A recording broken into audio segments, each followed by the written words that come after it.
What's up YouTube? I'm Kevin and this is Birder, a channel about photographing birds in action. And today I want to talk about the Canon R7 in 2026. Is it still worth getting in 2026? Let's talk about it. I bought the R7 in 2023 to level up my bird photography, but the first photos I took with it were pretty bad. I was coming from a DSLR and didn't realize the R7 has some quirks. Some might say flaws, but as a fan of the R7, I'll say quirks. After a few years of taking pictures with the R7, I've found what works well and what doesn't. But is the R7 still worth buying in the second half of 2026? Before we get to that, let's take a look at what the R7 is capable of on paper. The features. The R7 can shoot 30 frames per second with the electronic shutter, which is still a pretty high frame rate in 2026, but was ridiculously high when it launched in 2022. It has an impressive 32.5 megapixel cropped CMOS sensor, in-body stabilization, and impressive video specs for the price, including a decent 120 frames per second at 1080p. And this is all in a relatively lightweight and small body, making it easy to carry around and ideal for travel. And it retails new for around $1,549 US. I bought mine on sale for a couple hundred less than that. Despite its impressive features, the R7 has downsides that become very apparent when photographing birds in action. Let me explain. Let's start with frame rate. The R7 is capable of shooting at 30 frames per second in the electronic shutter mode, which is what you'd expect from a much pricier camera like the Canon R5 Mark II, which also has 30 frames per second as its maximum frame rate. But the readout speed of the R7 is much slower than the R5 Mark II, which has a stacked sensor. Shooting at 30 frames per second on the R7 causes significant rolling shutter. The menu even warns you of that. You can often see the effects of rolling shutter in the wingtips of birds or the beak of a bird if it's shaking its head. I have a picture of this egret that was shaking its head after catching a fish, and the slow readout speed of the R7 sensor was not fast enough to produce a straight beak. The fix for this is using electronic first curtain instead of electronic only.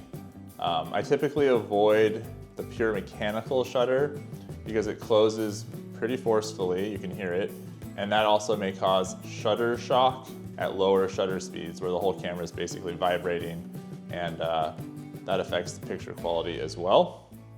So, electronic first curtain limits your frames per second to 15 frames per second, which is still fast, but you'll have fewer frames of action than 30. But I believe the trade-off is worth it because most of the time you won't see the effects of rolling shutter if you're using electronic first curtain instead of pure electronic shutter. And that's worth it for me at least. Shooting at 30 frames per second in RAW or C-RAW, which I recommend, can also become an issue if you hold the shutter button down for a few seconds to capture fast action.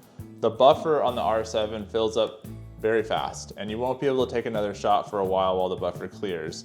Again, the solution is to reduce the frame rate to 15 frames per second with electronic first curtain, and this will give you a little bit more room on your buffer. Megapixels. Okay, let's talk about the 32.5 megapixel cropped sensor of the R7. Cameras in the R7's price range, at least in 2026, typically have a 24 megapixel sensor. Are the extra megapixels of the R7 an advantage in bird photography? Yes and no. Yes, they do let you crop into your photos and maintain decent resolution, but the higher resolution of the R7 also magnifies the flaws of lenses. Many lenses can't even resolve the detail that the R7 sensor is capable of producing, which means your photos will actually look less sharp when you pixel peep in Lightroom.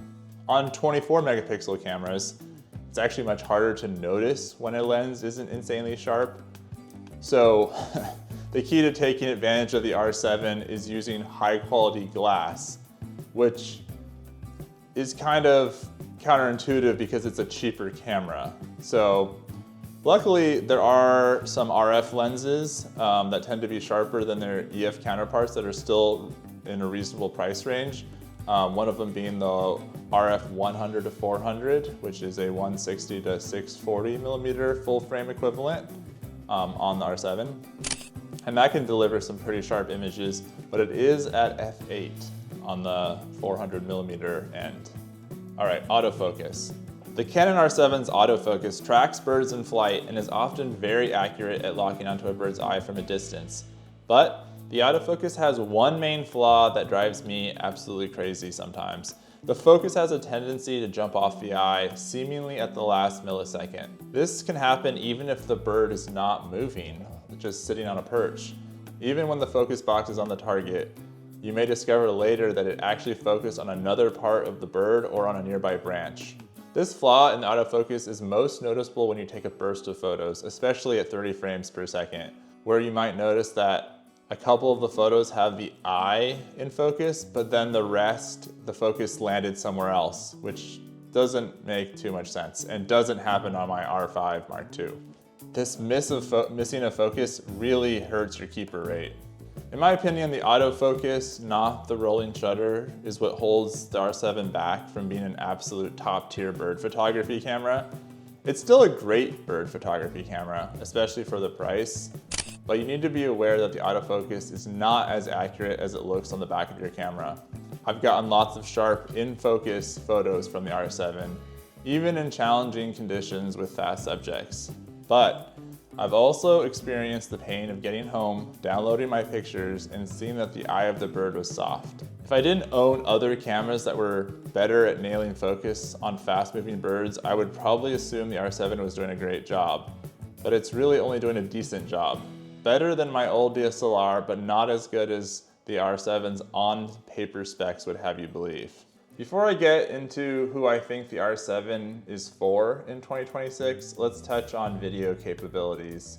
I'll keep it quick. The R7's 4K 30 fine mode looks great, but rolling shutter can be an issue if a bird is moving fast and you're jerking the camera around to follow it.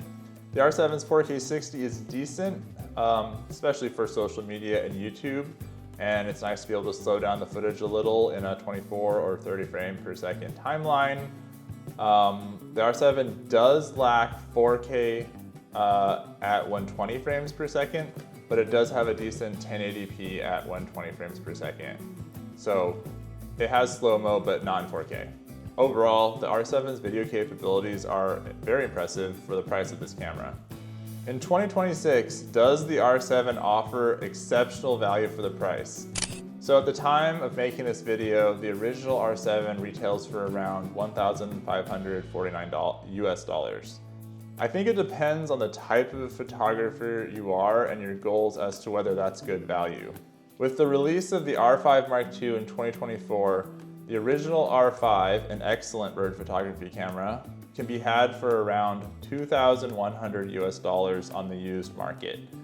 That means there's about a $650 difference between the original R5 used and the R7 brand new. So, would I pick the original R5 over the R7? If you are serious about getting into bird photography, the R5 is the better choice because the original R5's autofocus is more accurate and the camera has less rolling shutter than the R7. You do lose some reach because the R5 is a full frame camera and the R7 is a crop sensor camera, but your increased keeper rate on the R5 will make that feel less important. All right, I hope you enjoyed this video. The R7 is an excellent bird photography camera for the price. The in-body stabilization is great for getting sharp shots at lower shutter speeds, as well as decently stable handheld video footage. And the 32.5 megapixel cropped sensor provides plenty of resolution for cropping when you get a sharp shot.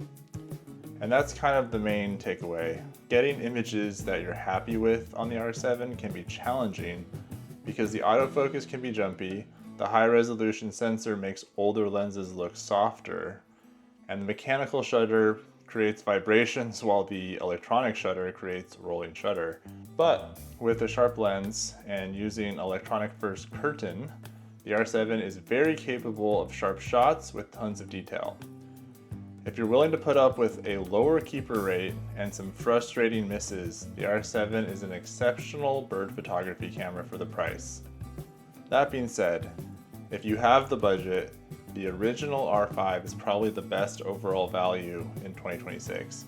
And with the rumored release of the R7 Mark II in 2027, you may just want to wait for that. In the meantime, I'll keep using my R7, but I can't recommend it over the original R5 at this point in time for bird photography. If you already own an R7, I would love to hear what you like and dislike about it. Alright, see you in the next video.